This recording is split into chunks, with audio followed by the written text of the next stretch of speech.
آج جو کچھ مقبوضہ جموں کشمیر میں ہوا ہے میری روح تک کانپ گئی ہے۔ مجھے انسان ہونے پہ شرم آتی ہے کہ کیا ہم ایسے انسان ہیں یا ہم کوئی کوڑا ہیں یا ہم کوئی کیڑا مکوڑا ہے یا کوئی جانور ہیں یا اس سے بھی بدتر ہیں۔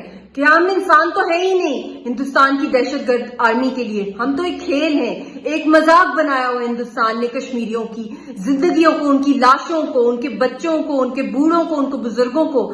آج اس طریقے سے ایک 70 سال کے بزرگ کو جو دودھ لینے گئے تھے اپنی گاڑی میں، ان کو باہر نکالا اور ان کو پوائنٹ بلینک مرڈر کیا ان کے چھوٹے سے دودھ پیتے نواسے کے سامنے۔ اور جس طرح وہ نواسا اپنے نانا کی لاش کے اوپر بیٹھا رو رہا ہے، ان کو اٹھانے کی کوشش کر رہا ہے اور اس دوران ایک انکاؤنٹر چل رہا ہے گولیوں کا، اور پھر یہی دہشت گرد آرمی اس بچے کو لے کے اس کے منہ میں بسکٹ گھسانے کی کوشش کر رہی ہے جب وہ رو رہا ہے، جو اس ٹراما سے وہ گزرا ہے کشمیری بچہ۔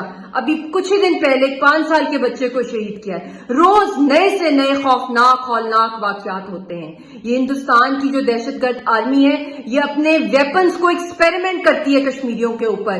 جتنے زیادہ لوگوں کو یہ کھیل بنایا ہوا ہے شہید کرنا، ان کو ذلیل کرنا، ان کی لاشوں کے ساتھ تک کھیلنا، ان کی ڈیڈ باڈیز کو میوٹیلیٹ کرنا، ان کو چارٹ کرنا، ان کو بیری کرنے کا حق نہیں ہے، رونے کا حق نہیں ہے، اور پھر جو ماتم کر رہے ہیں تو ان کو ماتم کرنے کا بھی حق نہیں ہے۔